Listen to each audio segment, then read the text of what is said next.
Good morning students, let's try chemistry. आज हम लोग करेंगे बेटा चैप्टर 1 सॉल्यूशंस। ठीक है, ये पुरानी पीडीएफ है, चैप्टर 2 इसलिए लिखा हुआ है यहाँ पे। आपका चैप्टर 1 सॉल्यूशंस का हम लोग एनसीईआरटी एग्जाम्पलर क्वेश्चंस करेंगे। मैं इस वीडियो में आपको वही क्वेश्चंस बताऊंगी जो आपके अपकमिंग बोर्ड एग्जाम के लिए बहुत ही इंपॉर्टेंट क्वेश्चंस हैं, जो आपको एग्जाम में देखने के लिए बिल्कुल मिल सकते हैं। जैसा कि फर्स्ट क्वेश्चन आपके लिए इंपॉर्टेंट क्वेश्चन है, which of the following units is useful in relating concentration of solution with its vapour pressure. हमने इस चैप्टर में जो सॉल्यूशन चैप्टर है, आपको पता है कि वेपर प्रेशर के साथ कौन सी यूनिट को यानी कौन सी आइडेंटिटी को हमने रिलेट किया है, तो वो है आपका मोल फ्रैक्शन, है ना। आपको बहुत अच्छे से पता है कि हमने कोलिगेटिव प्रॉपर्टीज़ में भी और वेपर प्रेशर में भी मोल फ्रैक्शन को यूज़ किया है। ठीक है, हेनरीज लॉ है, आपका राउल्ट्स लॉ है, इन सब में हम लोगों ने मोल फ्रैक्शन को यूज़ किया है। ठीक है, जैसे कि आपको यहाँ पे दिखाई भी दे रहा है। नेक्स्ट क्वेश्चन नंबर 6 इंपॉर्टेंट है। Low concentration of oxygen in blood and tissues of people living at high altitude is due to. आपको पता है ये हेनरीज लॉ का क्वेश्चन है। इसका आंसर आपका लो एटमॉस्फेरिक प्रेशर की वजह से। Question number 7 is important. Considering the formation, breaking and strength of hydrogen bond, predict which of the following mixtures will show a positive deviation from Raoult's law. आपको पता है positive deviation कौन show करते हैं? जिनका वेपर प्रेशर हाई होता है, यानी कि जो हाइड्रोजन बॉन्ड आपका लेस हाइड्रोजन बॉन्ड रखते हैं। ठीक है, तो आपका आंसर रहेगा A, that is methanol and acetone. ठीक है, किस तरह से? जैसे कि आपको पता है मिथेनॉल एक अल्कोहल है जिसमें अपने आप में ही इतनी स्ट्रॉन्ग हाइड्रोजन बॉन्डिंग होती है। एसीटोन भी अपने आप में एक स्ट्रॉन्ग हाइड्रोजन बॉन्डिंग को रखता है, लेकिन जब इन दोनों को मिक्स किया जाता है ना, तो इनकी हाइड्रोजन बॉन्डिंग कम हो जाती है, वीक हो जाती है। ठीक है, this question is also important. Colligative properties depend upon, आपको पता है, the number of solute particles in solution. ठीक है, this question is also important. Which of the following aqueous solutions should have the highest boiling point. किसका highest boiling point होगा? ठीक है, वो कैसे फाइंड करोगे? वेंटो फैक्टर से। किसका वेंटो फैक्टर ज़्यादा है, उसको उतना ही बॉन्ड ब्रेक करने में टाइम लगेगा और टेम्परेचर हाई लगेगा। ठीक है, NOH में देखो आपके 2 वेंटो फैक्टर आएगा, एक Na+ का और एक OH नेगेटिव का। NO2SO4 में 2 Na और एक सल्फेट यानी कि 3। ठीक है, NH4NO3 में एक अमोनियम आयन और एक नाइट्रेट यानी कि 2। पोटेशियम नाइट्रेट में भी 2, पोटेशियम का और नाइट्रेट का। तो किसका हाई हो गया? आपका बी। तो B option is the correct one. This question is also important. The unit of ebullioscopic constant. ठीक है, क्या यूनिट होती है इसकी होती है केल्विन किलोग्राम पर मोल। आपको ये फॉर्मूला पता है, delta TB is equal to KB into m. Delta TB इस क्या है? आपका टेम्परेचर है, जिसकी यूनिट होगी केल्विन, और यह है मोलैलिटी, जिसकी यूनिट होती है आपकी मोल्स पर किलोग्राम। ठीक है ना, तो बस वहां से आपने यूनिट को डिफाइन किया, डिजाइन किया, डिराइव किया और आपने अपना आंसर ले लिया। ठीक है, क्वेश्चन नंबर 11 इज इंपॉर्टेंट।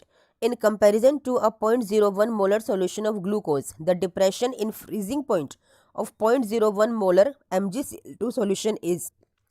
बच्चा ये जो क्वेश्चन है आपका वेंटो फैक्टर से होगा, क्योंकि ग्लूकोज का पता है डिसोसिएशन नहीं होता है, तो Vento factor is only 1। But MgCl2 के केस में वेंटो फैक्टर इज 3, क्योंकि एक Mg+2 का आयन हो गया और एक 2Cl नेगेटिव, क्योंकि 2 Cl है यहाँ पर, तो इसका वेंटो फैक्टर हो गया 3। तो यानी कितने टाइम्स हो गया?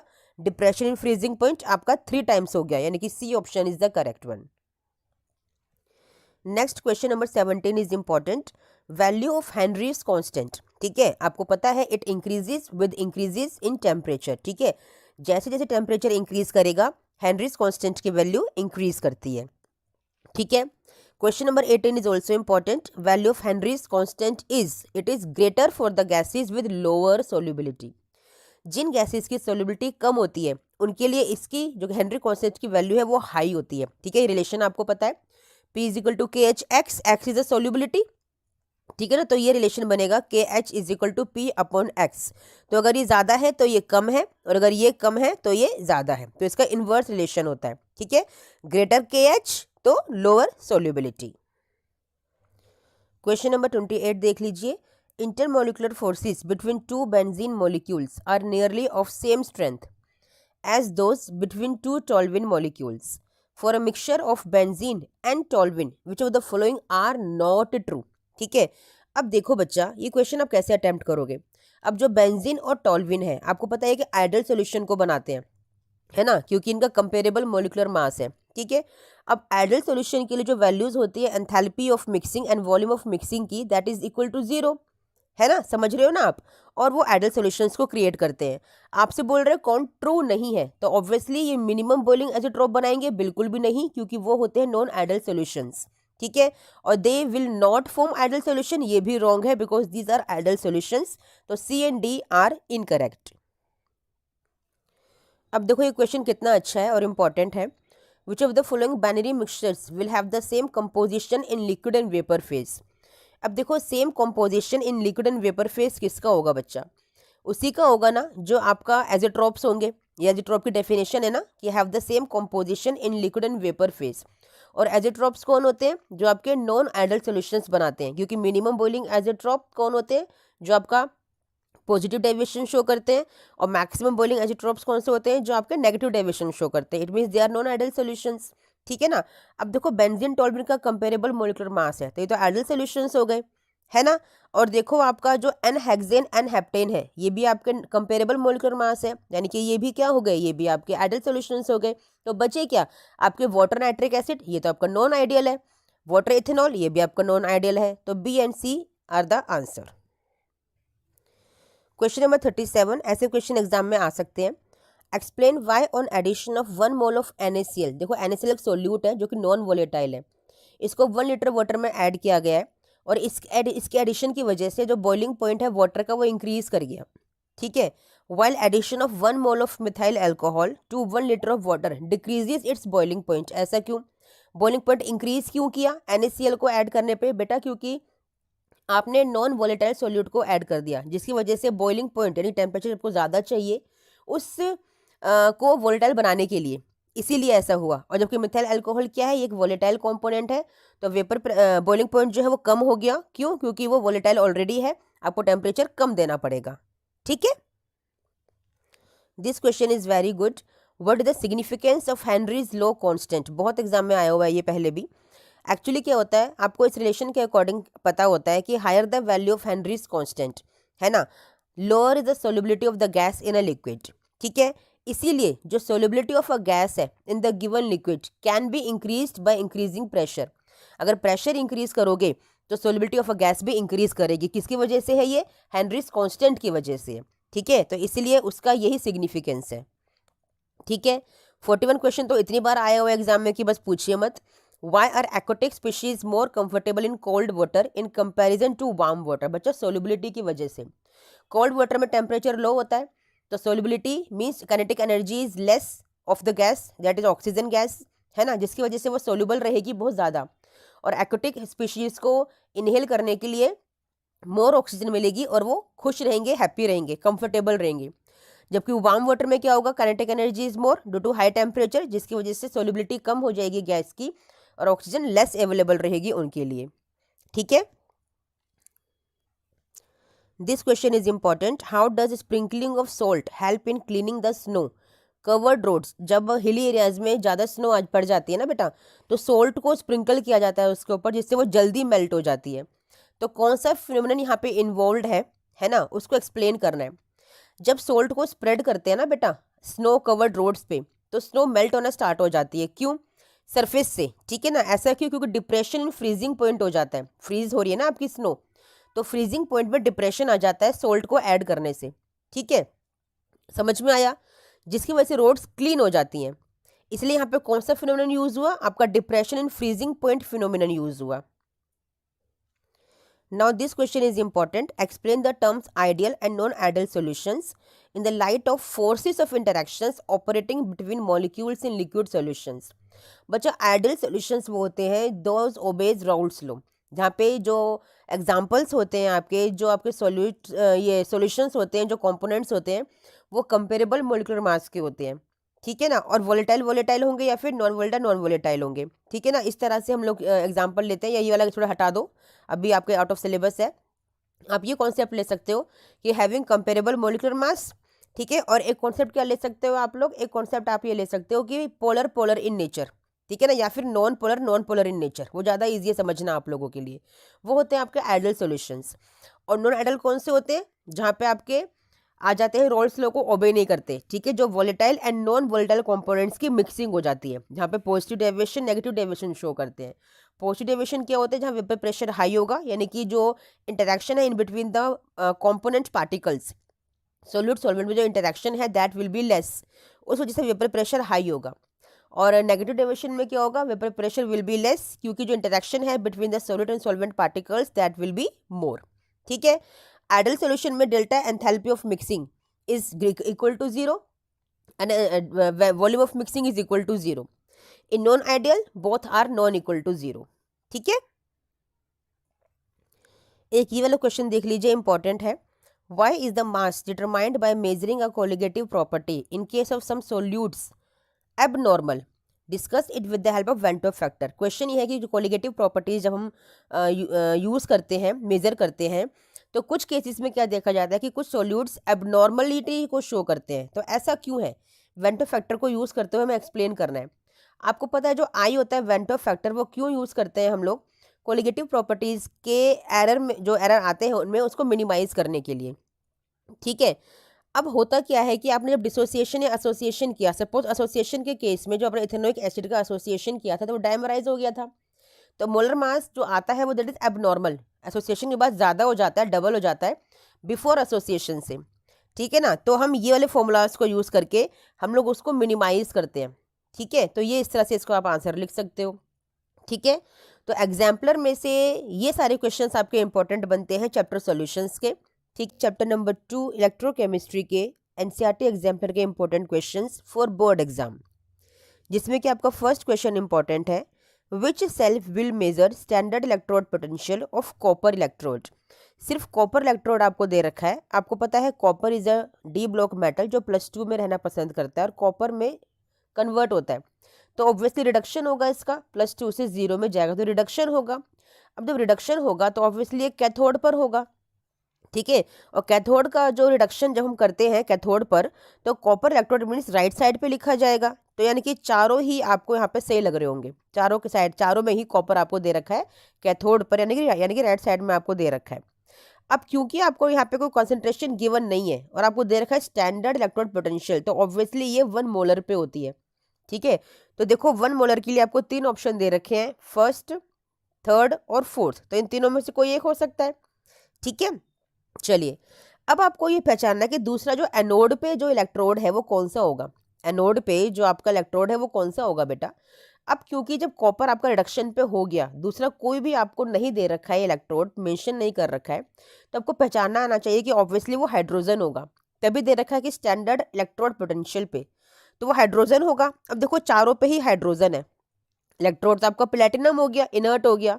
अब चारों पे आपका हाइड्रोजन है जिसकी रिएक्शन होती है H2 से H+, बिल्कुल करेक्ट है क्योंकि इसका ऑक्सीडेशन होगा। ठीक है ना, वो प्लस में जाएगा 0 से। ठीक है। चलिए, अब क्योंकि हाइड्रोजन एक गैस है तो वो 1 बार पे होगी, प्रेशर उसका 1 बार होगा, और जो H+ होगा उसकी कॉन्सेंट्रेशन होगी 1 मोलर। ठीक है ना। तो बस पहचानिए कौन सा है, आपका सी ऑप्शन करेक्ट है। ठीक है। Question number 2 is important, electrode potential of magnesium electrode varies according to the equation. ठीक है। इक्वेशन आपको दे रखी है, नर्स्ट इक्वेशन दिख रही है आपको पूछा गया है कि जो इलेक्ट्रोड पोटेंशियल है मैग्नीशियम इलेक्ट्रोड का, वो किस ग्राफ के अकॉर्डिंग, यानी इस ग्राफ के अकॉर्डिंग, किस वाले ग्राफ में वो आपका वेरी कर रहा है, इस रिएक्शन के अकॉर्डिंग। ठीक है। तो देखो बच्चा, आपको ये इक्वेशन गिवन है। ठीक है ना, इतना आपको समझ में आ गया। अब क्योंकि ये 1/mg+2 है, तो जब इस mg+2 को आप ऊपर लेके जाओगे तो ये mg+2 तो आया लेकिन माइनस में जाएगा, तो माइनस का यहाँ पे माइनस माइनस प्लस हो गया। ठीक है ना। अब आप देखो क्या हुआ, क्योंकि ये आपका आप यहाँ पे क्या करोगे, आपने सिंपल इसको मॉडिफाई कर लिया स्ट्रेट लाइन इक्वेशन में y = mx+c।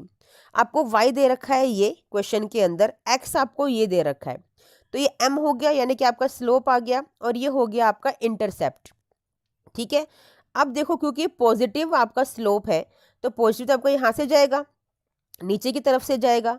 अब इंटरसेप्ट देखो, जो इंटरसेप्ट है आपका, ठीक है ना, वो आपको गिवन है, यानी कि इंटरसेप्ट आपका आया है, 0 नहीं है। जब 0 नहीं है तो वो ओरिजिन से भी ज्वाइन नहीं करेगा, अगर 0 होता तो ओरिजिन से ज्वाइन करता। ठीक है। अब जरा चारों ग्राफ देखो, देखो बच्चा, ये 0 से ज्वाइन कर रखा है तो ये तो नहीं है क्योंकि इंटरसेप्ट तो आपका आया है। ठीक है। फिर देखो ये लाइन तो कभी बनती ही नहीं है, और नेगेटिव स्लोप आपका है नहीं, तो ऑब्वियसली ये आपका आंसर बना। ठीक है, इस तरह के क्वेश्चंस आपको बनाने के लिए आते हैं। आपको यहीं से ना y equal to mx plus c की स्ट्रेट लाइन की इक्वेशन डिराइव करनी थी। Question number 3 is important, which of the following statement is correct. ठीक है, अब ई सेल जो होती है ना वो एक इंटेंसिव प्रॉपर्टी होती है बेटा। ठीक है, क्योंकि डिपेंड नहीं करती है किसी भी मास पे, किसी भी स्पीशी के मास पे इट डजंट डिपेंड, यानी कि नंबर ऑफ पार्टिकल पे डिपेंड नहीं करती ई सेल, जो आपका ईएमएफ ऑफ अ सेल होता है।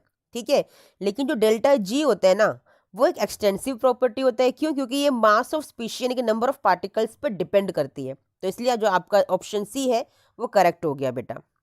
ठीक है, question number 13 is important, the quantity of charge required to obtain 1 mole of aluminium from Al2O3। तो रिएक्शन लिखो पहले, एल्यूमिनियम +3 से जा रहा है 3 इलेक्ट्रॉन्स का ट्रांसफर करके एल्यूमिनियम के अंदर।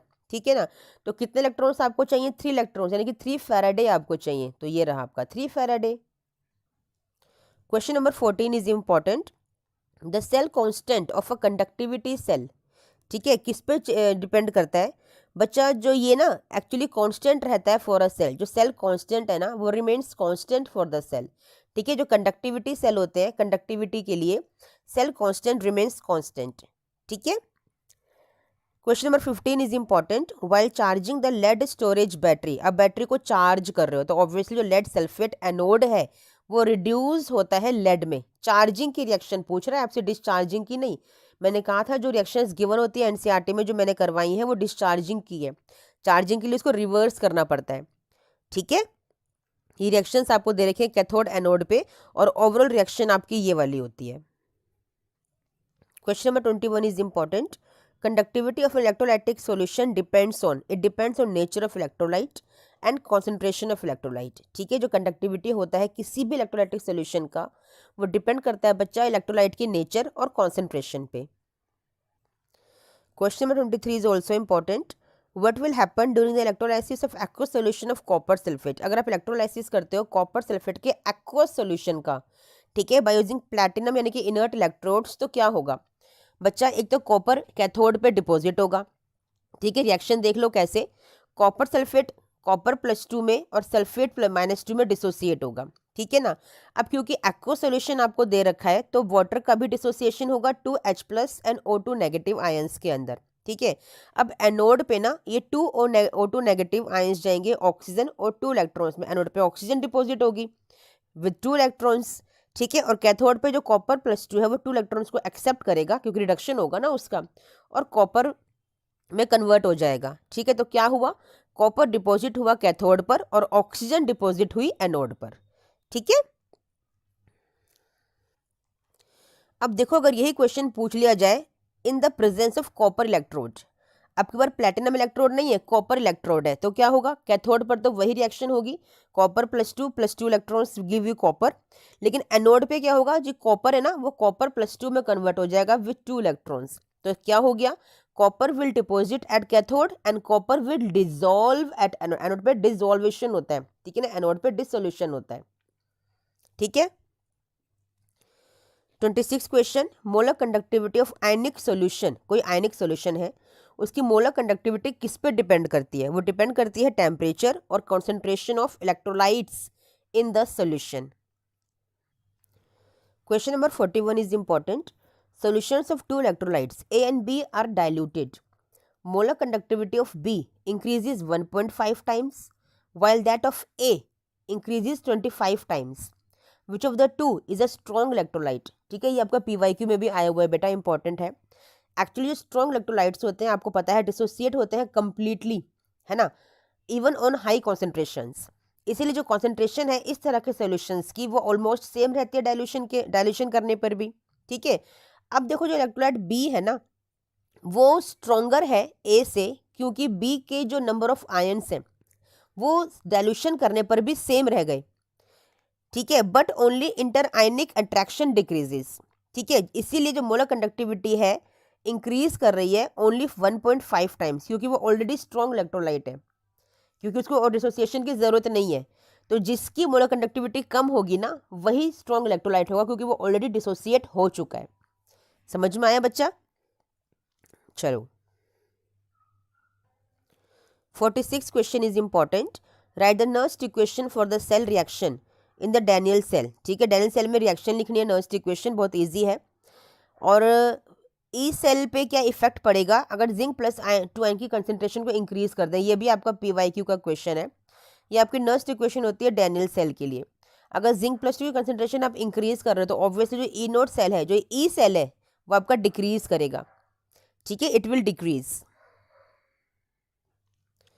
This question is important, PYQ का क्वेश्चन है ये भी आपका, कि what is the relationship between Gibbs free energy of a cell reaction in a galvanic cell and the EMF of a cell. आपको पता है ये रिलेशन होता है delta G is equal to minus NFE cell, है ना।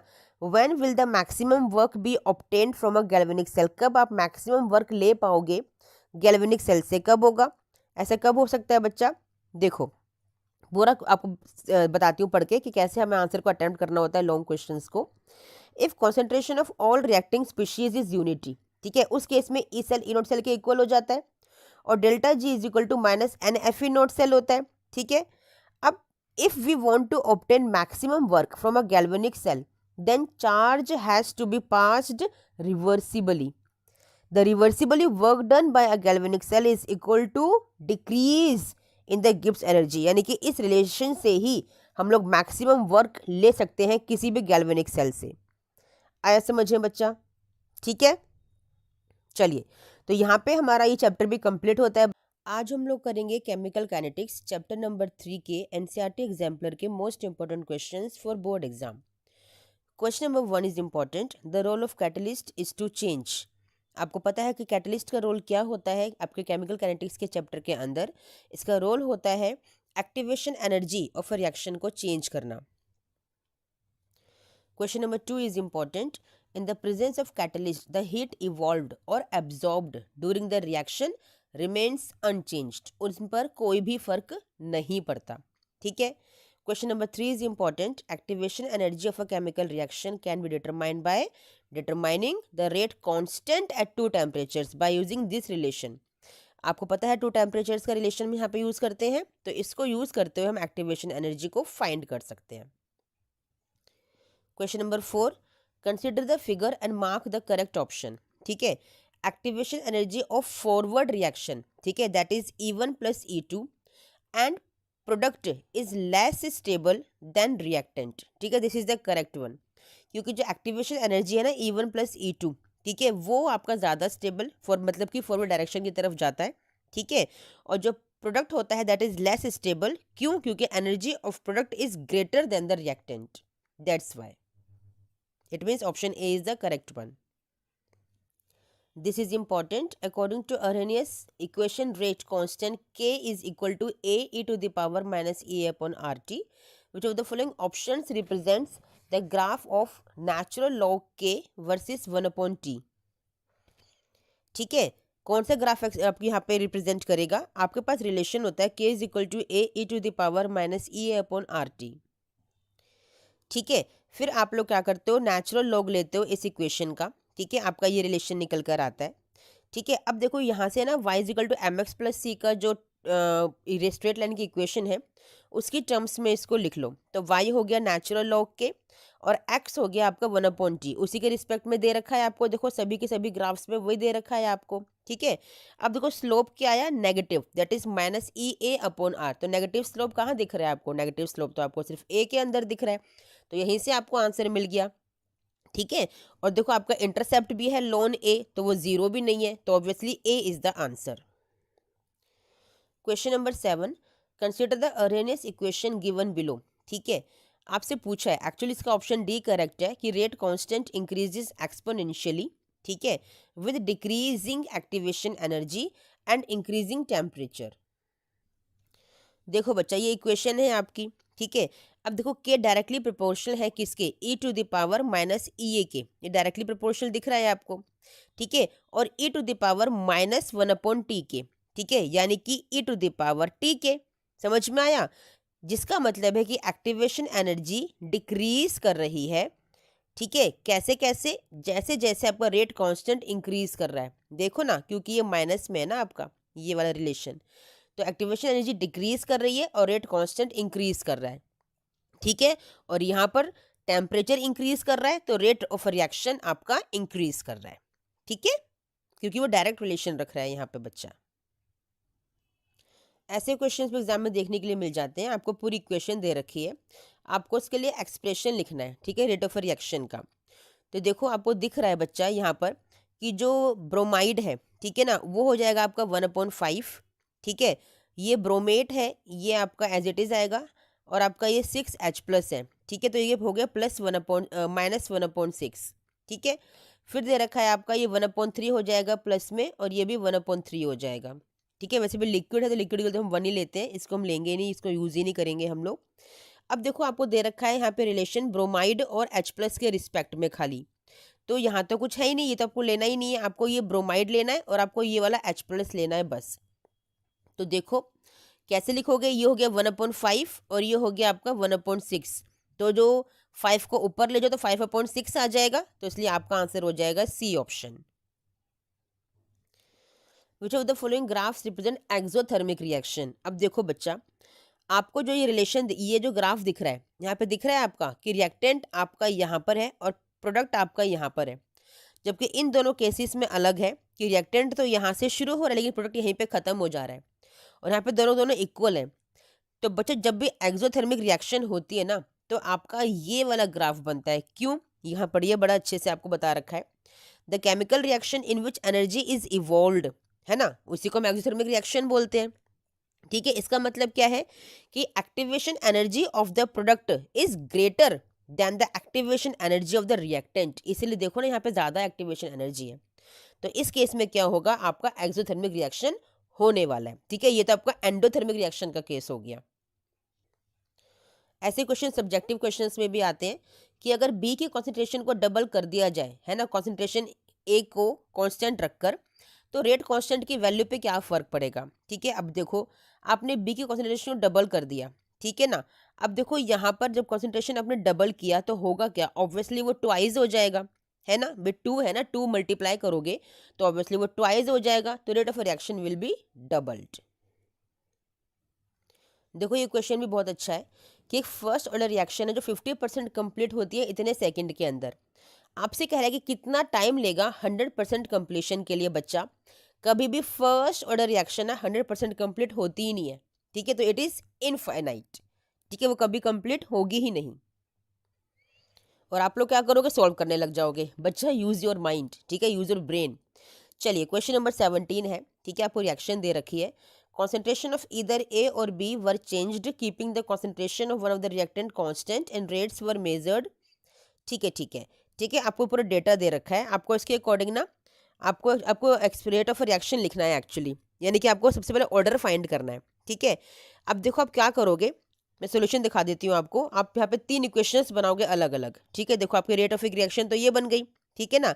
अब first experiment की रिएक्शन ये रही और सेकंड एक्सपेरिमेंट की रिएक्शन ये रही, ठीक है ना। उसको आपने डिवाइड किया, डिवाइड करने से वहाँ पे अपना वाई का ऑर्डर आ गया, जो आएगा आपका सेकंड ऑर्डर रिएक्शन, ठीक है, वाई का आ गया सेकंड ऑर्डर रिएक्शन, वाई यानी कि बी के रिस्पेक्ट में आपका जो ऑर्डर आया वो सेकंड ऑर्डर रिएक्शन है, तो obviously B option is the correct one. चाहो तो फुल सॉल्यूशन देख लो। फिर एक्सपेरिमेंट 1 और एक्सपेरिमेंट 3 की रिएक्शन को डिवाइड किया तो आपका जो एक्स के रिस्पेक्ट में ऑर्डर आया that is 1। In any unimolecular reaction, क्या होता है यूनिमोलिकुलर रिएक्शन में बच्चा, only one reacting species involve होती है ना, for the rate determining step, and जो ऑर्डर और मोलिकुलरिटी होता है that is the slowest step and are equal to 1, यानी कि A and B are the correct one. और कॉम्प्लेक्स रिएक्शन के लिए क्या होगा, order of overall reaction is same as molecularity of the slowest step, ठीक है, and molecularity of the slowest step is never zero और नॉन इंटीजर, ठीक है। ये होता है कॉम्प्लेक्स रिएक्शंस के लिए। देखो क्वेश्चन फिर से आ गया, इसलिए क्वेश्चन इंपॉर्टेंट है कि अरनेस इक्वेशन के अकॉर्डिंग आपको पता है rate of reaction increases with increase in temperature, direct relation होता है उसका, ठीक है, हमने निकाला था यहाँ से, ठीक है। और rate of reaction increases with decrease in activation energy, ठीक है, जो कि हमने यहाँ से रिलेशन निकाला था, ठीक है, ये वाला, ओके, ये वाला भी। अब देखो आपसे पूछ रहा है which of the following graphs is correct for a zero order reaction. अब देखो बच्चा, जीरो ऑर्डर रिएक्शन के लिए जो रेट इंटीग्रेटेड इक्वेशन होती है ना, वो होती है concentration of R is equal to minus k t plus concentration of R naught यानी कि इनिशियल कंसेंट्रेशन। तो इसको y is equal to m x plus c के टर्म्स में हमने लिख लिया। अब y तो कंसेंट्रेशन है और x है आपका टाइम, तो स्लोप क्या है माइनस के यानी कि नेगेटिव स्लोप है, तो यानी कि यहाँ ऊपर से स्टार्ट होगा। अब क्योंकि स्लोप भी इंटरसेप्ट भी आपको दे रखा है तो ऑब्वियसली वो जीरो तो है ही नहीं, वैसे भी नेगेटिव स्लोप है, ऊपर से स्टार्ट हो रहा है, तो एक ग्राफ तो आपका ये बन गया। ठीक है, अब इसी इक्वेशन को आप इस तरह से भी लिख सकते हो, है ना। तो यहाँ से आपने क्या देखा, यहाँ से आपने क्या देखा कि जब आपने रेट को प्रोपोर्शनल किया तो टी की पावर 0 के प्रोपोर्शनल आया, यानी कि वो 1 हो गया। ठीक है, तो यानी कि वो आपका इस तरह का ग्राफ आपको दिखाएगा। ठीक है, तो इसलिए ए और डी वाला जो ग्राफ था वो आपके लिए करेक्ट वाला ग्राफ था। वैसे इस सेकंड वाले ऑप्शन के आने के चांसेस बिल्कुल भी नहीं है। ये वाला आपका ग्राफ मुझे लगता नहीं है आपको एग्जाम में आ सकता है, कभी भी कभी आया भी नहीं है। हाँ, लेकिन ये वाला इंपॉर्टेंट है। अब देखो फर्स्ट ऑर्डर के लिए आपसे पूछा है तो उसमें आपका ए और डी ये वाला ग्राफ बनता है। कैसे निकालते हो, आपके इंटीग्रेट रेट इक्वेशन से। ठीक है, इसको y equal to m x plus c की टर्म्स में हम लोग लिखते हैं।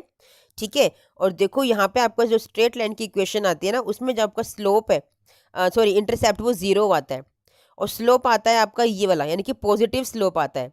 तो जीरो होने की वजह से क्या होगा, वो आपका इस तरह का ग्राफ आपको देगा।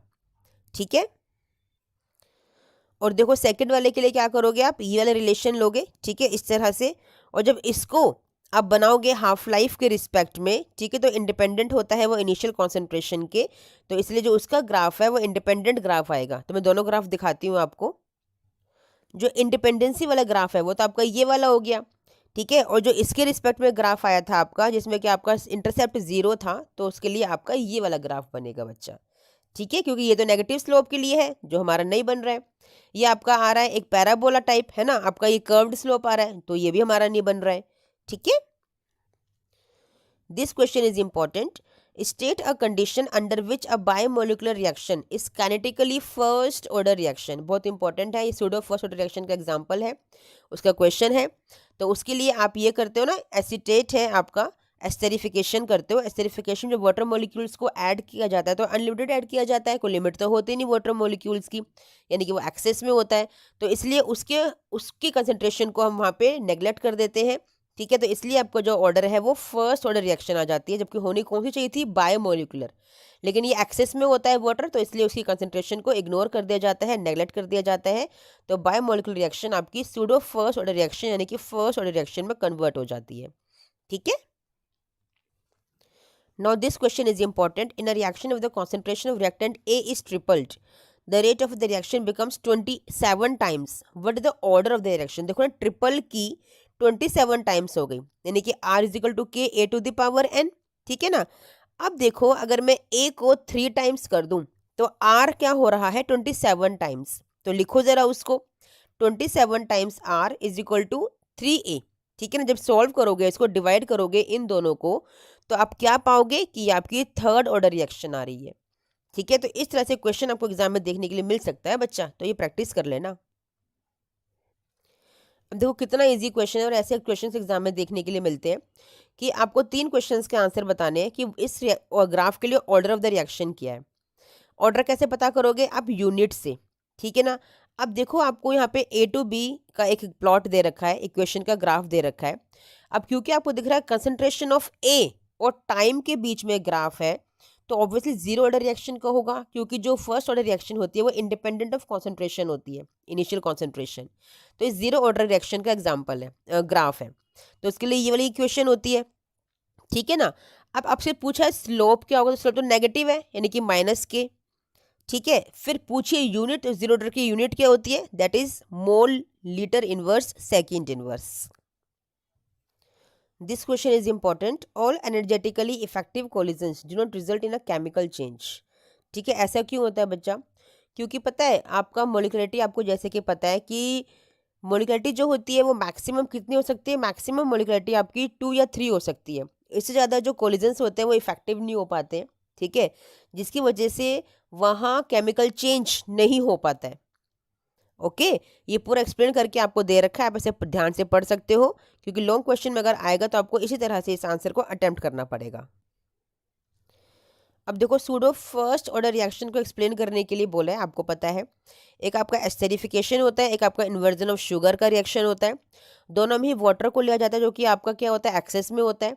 और बायोमोलिकुलर रिएक्शन होते होते यूनिमोलिकुलर हो जाती है, यानी कि फर्स्ट ऑर्डर हो जाती है, क्योंकि इसको हम नेग्लेक्ट कर देते हैं।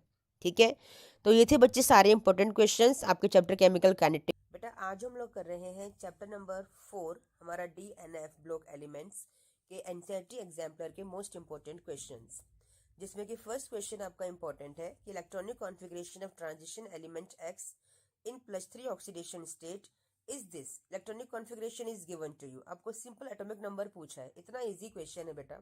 अब देखो आर्गन का एटॉमिक नंबर 18 होता है, क्योंकि नोबल गैस है। 3d5 मतलब इसमें 5 इलेक्ट्रॉन्स को ऐड कर दो। ठीक है, ये हो गया आपका 23। ये है आपकी +3 में ऑक्सीडेशन स्टेट। ठीक है, अब +3 में ऑक्सीडेशन स्टेट का क्या मतलब है कि 3 इलेक्ट्रॉन्स को कम कर रखा है। समझना बात को। तो यार 3 इलेक्ट्रॉन्स को ऐड कर दो उसके अंदर, तो कितने हो गए, ये हो गए आपके 26। ठीक है, तो एटॉमिक नंबर 26 किसका होता है, आयरन का होता है। और आपसे सिंपल एटॉमिक नंबर पूछा है, तो दैट इज 26। समझ में आ गया, इतना इजी क्वेश्चन है बेटा। तो option number B is the correct option. Then आपसे कह रहा है कि electronic configuration of copper second, यानी कि जब +2 में है कॉपर तो 3d9 कॉन्फ़िगरेशन है, और कॉपर जब +1 में होता है तो 3d10 कॉन्फ़िगरेशन होती है। तो कौन सा करेक्ट है, यानी कि स्टेबल कब है, वो +2 में है कि +3 में स्टेबल है। तो बच्चा की जैसे आपको पता है 3d9 कॉन्फ़िगरेशन है आपकी कॉपर +2 की। ठीक है ना। अब क्योंकि क्या होता है बच्चा, कॉपर ना +2 में ज्यादा स्टेबल होता है। ठीक है, कॉपर +1 की जगह। ऐसा क्यों होता है, आपको दिख रहा है कि कॉपर +1 जो है वो 3d10 में, तो 3d10 आपको दिख रहा होगा स्टेबल कॉन्फ़िगरेशन है। ठीक है, कॉन्फ़िगरेशन स्टेबल है, लेकिन 3d9 कॉन्फ़िगरेशन स्टेबल नहीं है। लेकिन फिर भी कॉपर +2 ही स्टेबल है। क्यों बेटा, इफेक्टिव न्यूक्लियर चार्ज की वजह से।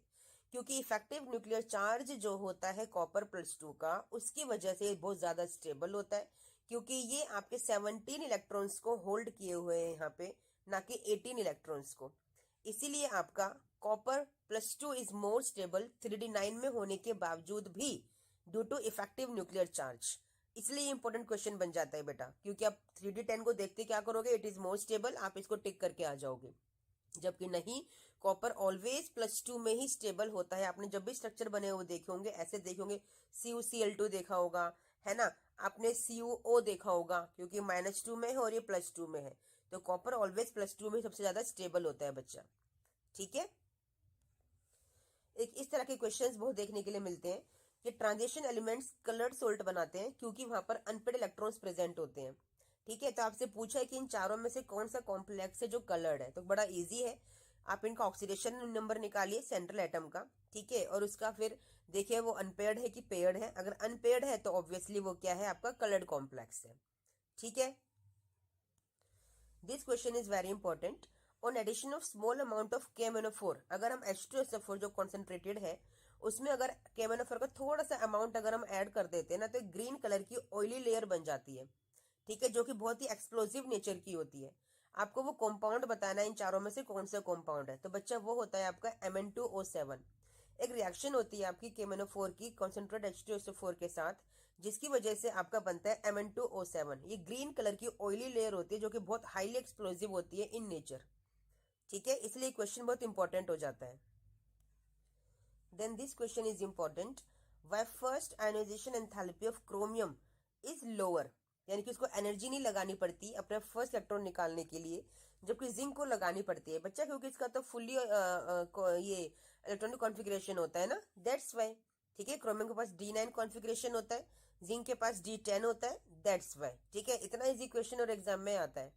ठीक है, अब देखो ये क्वेश्चन भी एग्जाम में देखा गया है, transition elements show high melting points, why. क्यों हाई मेल्टिंग पॉइंट शो करते हैं बेटा, क्योंकि इनके पास ग्रेटर नंबर ऑफ इलेक्ट्रॉन्स होते हैं, जिसकी वजह से ये इंटर एटॉमिक बॉन्डिंग करते हैं, है ना, यानी कि मेटेलिक बॉन्ड्स फॉर्म करते हैं। तो मेटेलिक बॉन्ड जब फॉर्म कर लेंगे तो ऑब्वियसली टेम्परेचर ज्यादा चाहिए ना उस बॉन्ड को ब्रेक करने के लिए, इसलिए वो हाई मेल्टिंग पॉइंट को शो करते हैं। ठीक है, now this question is also important, when copper +2 ion is treated with potassium iodide a white precipitate is formed, explain the reaction with the help of chemical reaction। simple chemical reaction लिखनी थी white ppt formation की, जो कि आपका है Cu2I2। जब copper +2 की reaction करोगे आयोडाइड के साथ, तो आपको मिलेगा Cu2I2, जो कि एक व्हाइट प्रेसिपिटेट है, और ये आपका यहाँ पे फॉर्म होता है। ठीक है, अब देखो ये question, out of CO2 Cl2 and CuCl2 which is more stable and why. ठीक है, अब देखो बेटा कौन स्टेबल है, आपका CuCl2 स्टेबल है। क्यों? क्योंकि +2 ऑक्सीडेशन स्टेट में, आपको पहले ही बताया था। CO2 Cl2 के अंदर यहाँ पे कॉपर की +1 ऑक्सीडेशन स्टेट है, और जबकि यहाँ पे +2 ऑक्सीडेशन स्टेट, और +2 में ही कॉपर आपका स्टेबल होता है, इसीलिए ऐसा होता है बच्चा। This question also important, although fluorine is more electronegative, ठीक है, देन ऑक्सीजन, फिर भी जो एबिलिटी ऑफ ऑक्सीजन है स्टेबलाइज करने की, higher oxidation state exceeds that of fluorine, यानी कि सबसे ज्यादा जो हायर ऑक्सीडेशन स्टेट्स हैं वो ऑक्सीजन ही शो करता है। ऐसा क्यों बेटा? क्योंकि ऑक्सीजन ना मल्टीपल बॉन्ड्स बना सकता है मेटल्स के साथ, जबकि फ्लोरीन नहीं बना सकता मल्टीपल बॉन्ड्स। ठीक है, इसलिए जो ऑक्सीजन की एबिलिटी है to get stabilised higher oxidation states that is more than fluorine. किस लिए? क्योंकि ये मल्टीपल बॉन्ड्स बना सकता है मेटल्स के साथ। ठीक है, ये क्वेश्चन एग्जाम में कई बार देखा गया है। Although zirconium belongs to 4D and hafnium belongs to 5D transition series, but it is quite difficult to separate them. क्यों बेटा? क्योंकि इनका ना सिमिलर एटॉमिक साइज होता है, और एक लेंथर कॉन्ट्रैक्शन की वजह से इनको ब्रेक करना मुश्किल हो जाता है, क्योंकि इनका लेंथर कॉन्ट्रैक्शन की वजह से क्या होता है, साइज सिमिलर हो जाता है, that's why it they are of almost same size, इस वजह से ऐसा होता है बच्चा। ठीक है, this question is also important. Explain why does color of KMnO4 disappear when oxalic acid is added to its solution in acidic medium। आपका प्रैक्टिकल होता है ना टाइट्रेशन का, उसी पे बेस्ड क्वेश्चन है जो कि इस चैप्टर को बिलोंग करता है। जब ऑक्जेलिक एसिड को ऐड करते हैं एसिडिक मीडियम में, ठीक है ना, और KMnO4 को उसमें ऐड किया गया, क्योंकि ऑक्जेलिक एसिड क्या है, एक एसिडिक एसिड है, उसमें एसिड को ऐड करते हो आप, H2SO4 को ऐड करते हो ना, ठीक है ना। अब फिर उसमें KMnO4 को आपने ऐड किया तो क्या होगा, कलर डिसअपियर हो जाता है। किस वजह से? क्योंकि MnO4 नेगेटिव आयन का रिडक्शन होता है Mn+2 के अंदर। ये रिएक्शन आपको दिख रही है, ये न्यूट्रलाइजेशन रिएक्शन है। ठीक है ना, जब आपने पोटेशियम परमैंगनेट जो कि एक एसिडिक सॉल्यूशन आपने क्रिएट किया हुआ है, उसमें आपने ऐड किया अपने KMnO4 में, ठीक है ना, ऑक्जेलिक एसिड में आपने ऐड किया, तो आपको मिलेगा कलरलेस Mn+2, जो कि रिडक्शन हुआ है आपका MnO4 नेगेटिव का, इसीलिए आपका जो कलर है वो डिसअपियर हो जाता है। ठीक है, this question is also important. The second and third rows of transition elements resemble each other much more. They resemble the first row, यानी कि 3D के बजाय 4D 5D सीरीज ज्यादा अपने आप को अपने आप में आपस में रिजेंबल करती हैं। ऐसा क्यों बेटा? लेंथिनर कॉन्ट्रैक्शन की वजह से उनके एटॉमिक रेडियाई ऑलमोस्ट सिमिलर हो जाते हैं सेकंड थर्ड ट्रांजिशन सीरीज के, इसीलिए वो दूसरे को ज्यादा रिजेंबल करती हैं। ठीक है, ऐसे क्वेश्चन एग्जाम में बहुत आते हैं कि on the basis of lanthanoid contraction explain the following. आपका फर्स्ट आपसे पूछा है nature of bonding in La2O3 and Lu2O3, इनमें आपको एक्सप्लेन करना है लेंथिनर कॉन्ट्रैक्शन के बेसिस पे। ठीक है, अब देखो जैसे जैसे आपका साइज डिक्रीज करेगा ना, वैसे वैसे कोवलेंट कैरेक्टर इंक्रीज करता है। जैसे जैसे साइज डिक्रीज करता है वैसे वैसे कोवलेंट कैरेक्टर इंक्रीज करता है। ठीक है, जिसकी वजह से Lu2O3 ज्यादा आयनिक हो गया और Lu2O3 आपका मोर कोवेलेंट हो गया। ठीक है, यह है नेचर ऑफ बॉन्डिंग। फिर पूछा है trend in the stability of oxosalt of lanthanoids, ठीक है, फ्रॉम लैंथेनम टू लुटेटियम। आपसे ऑक्सोसोल्ट का स्टेबिलिटी ऑर्डर पूछा है, तो जैसे जैसे साइज डिक्रीज करेगा ना बेटा, वैसे वैसे ऑक्सोसोल्ट की स्टेबिलिटी भी डिक्रीज करती है। ठीक है, this is a trend. Stability of complexes of lanthanoids, बेटा ये इंक्रीज करती है आपके साइज डिक्रीज करने के साथ। जैसे जैसे लैंथेनॉइड की सीरीज की साइज डिक्रीज करेगी वैसे वैसे स्टेबिलिटी ऑफ कॉम्प्लेक्सेस क्या करेगी, इंक्रीज करेगी। Okay, radii of 4D and 5D block elements, ये ऑलमोस्ट सेम होते हैं ड्यू टू आपके लैंथेनॉइड कॉन्ट्रैक्शन। ठीक है, trends in acidic character of lanthanoid oxides, ठीक है, एसिडिक कैरेक्टर का ट्रेंड क्या है लैंथेनॉइड ऑक्साइड्स में, बेटा वो इंक्रीज करता है फ्रॉम लैंथेनम टू लुटेटियम। आपका जो एसिडिक कैरेक्टर है दैट इंक्रीजेस। समझ में आ गया? This question is very important. तो इस तरह से यहाँ पे ये बेटा एंड होते हैं हमारे नंबर ऑफ क्वेश्चंस इस चैप्टर में। डीएनएफ ब्लॉक एलिमेंट में यही आपके एनसीईआरटी एग्जाम्पलर से इंपॉर्टेंट क्वेश्चंस बनते हैं।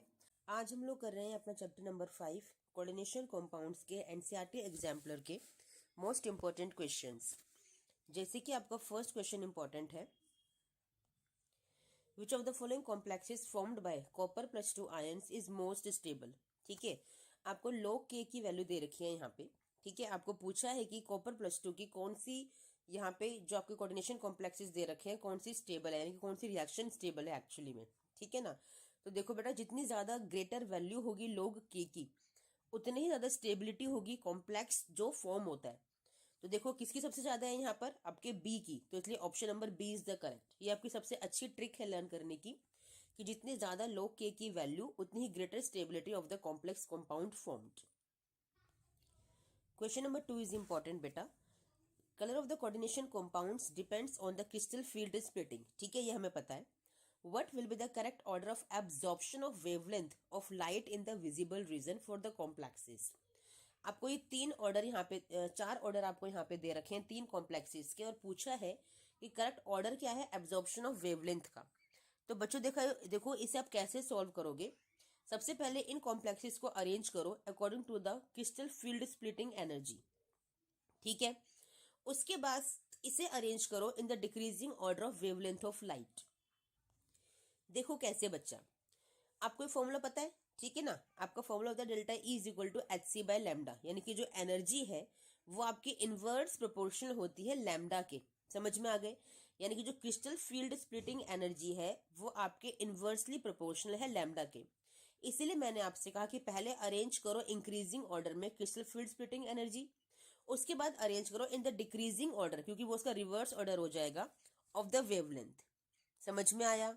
जैसे जैसे आपका सेपरेशन इंक्रीज होता है, यानी कि जो एनर्जी है सेपरेशन की वो इंक्रीज होती है, वैसे वैसे आपकी वेवलेंथ डिक्रीज होती है बेटा। ओके, तो देखो बच्चा, आप कैसे पता लगाओगे कि क्रिस्टल फील्ड स्प्लिटिंग का एनर्जी का ऑर्डर क्या है।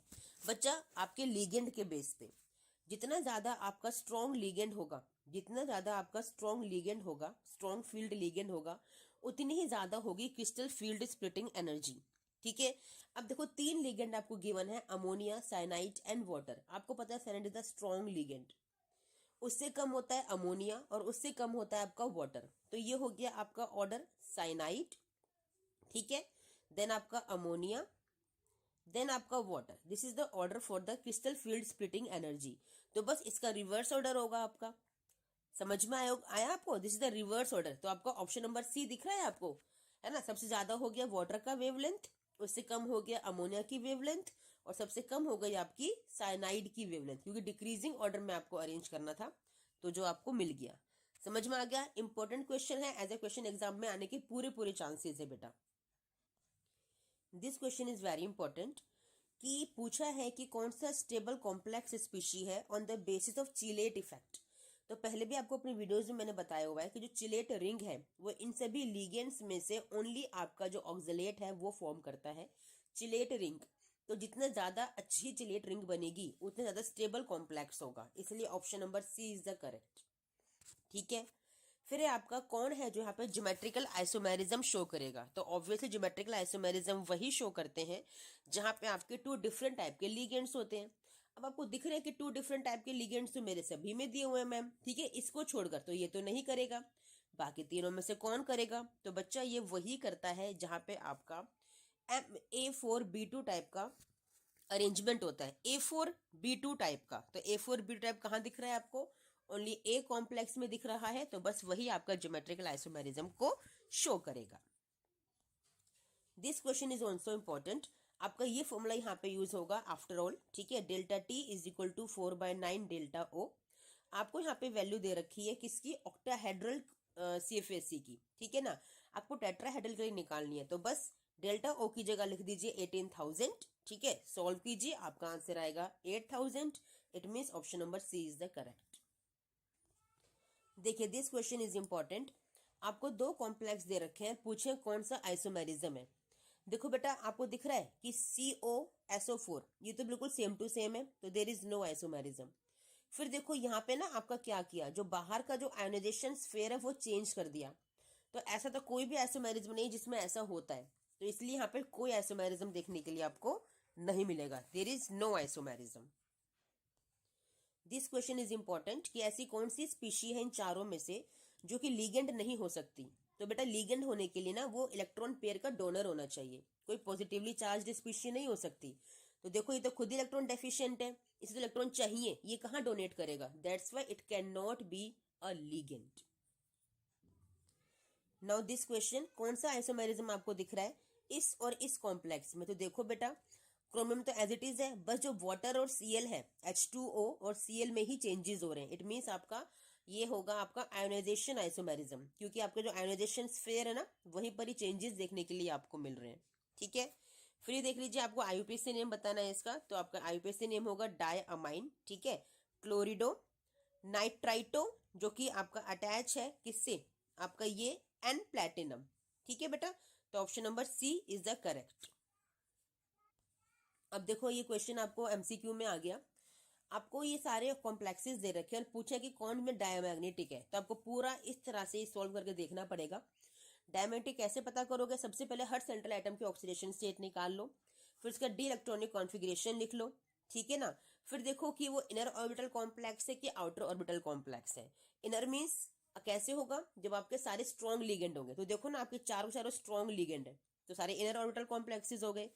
लेकिन ऑक्सीडेशन स्टेट के बेसिस पे कभी कभी क्या होती है, पेयरिंग तो होती है, लेकिन कोई एक इलेक्ट्रॉन अकेला रह जाता है, तो वो आपको देखना पड़ेगा। ठीक है, लेकिन आपसे पूछे कि डायमैग्नेटिक कौन है, तो यहाँ पैरामैग्नेटिक नेचर का नहीं होना चाहिए। फिर देख लेते हैं एक बार।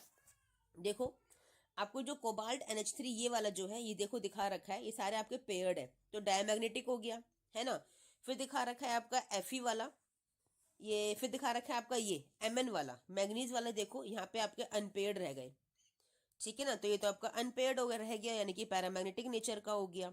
ठीक है, फिर देखो आपका Fe वाला है, ये रहा, ये देखो, ये सारे आपके पेयर्ड है, तो it means it is diamagnetic. अब देखो नेक्स्ट वाला, ये अनपेयर्ड रह गया, तो इट इज पैरामैग्नेटिक। तो इस हिसाब से होगा, यानी कि अगर वो सारे कॉम्प्लेक्सेस आपके वो वाले लिगेंड लिए हुए हैं, स्ट्रॉन्ग लिगेंड, तो वो पेयर्ड होंगे ही होंगे, ऐसा नहीं होता। कभी कभी ऑक्सीडेशन स्टेट के हिसाब से भी आपके अनपेयर्ड इलेक्ट्रॉन्स रह जाते हैं। अब देखो, ये क्वेश्चन बहुत अच्छा है, ये आ सकता है कि आपको इन्हें अरेंज करना है in the increasing order of conductivity of their solution. अब कंडक्टिविटी कैसे निकालोगे? देखो बेटा, आपको पता है, जो एक तो कोऑर्डिनेशन स्फीयर होता है और एक होता है यहाँ पे बाहर आपका आयोनाइजेशन स्फीयर। ठीक है ना, तो अगर दोनों ही प्रेजेंट हैं, तो यहाँ पे 2 नंबर ऑफ आयन्स होते हैं जब आपका पूरा कॉम्प्लेक्स आयोनाइज होता है या डिसोसिएट होता है। समझ में आ गए? अब एक तो ये काउंट होता है, और बाहर कितने आपके आयोनाइजेशन स्फीयर में कितने नंबर ऑफ एटम्स हैं, तो वो डिपेंड करता है कितना आयोनाइजेशन होगा। ठीक है, अब देखो जरा फर्स्ट वाला, यहाँ पे देखो आपका सिर्फ कॉम्प्लेक्स ही कॉम्प्लेक्स है, सिर्फ कोऑर्डिनेशन स्फीयर, तो यहाँ पे आपका हो गया 1। ठीक है, अब देखो ये पूरा एक 1 हो गया और एक 1 ये हो गया, तो ये हो गया 2। अभी देखो ये 1 हो गया और आपका ये हो गया यहाँ पे 3। ठीक है, तो ये हो गया आपका 4। ठीक है ना, अब देखो ये हो गया आपका 1 और 2 यानी कि 3। ठीक है, तो जितने ज्यादा नंबर ऑफ आयन्स आपके बनते हैं ना, उतना ज्यादा कंडक्शन भी होता है बेटा। ठीक है, तो उस हिसाब से आप इसे अरेंज कर लोगे। ठीक है, सबसे ज्यादा हो गया इसका, उससे कम और सबसे कम। ठीक है, इस तरह से हम अरेंज करते हैं।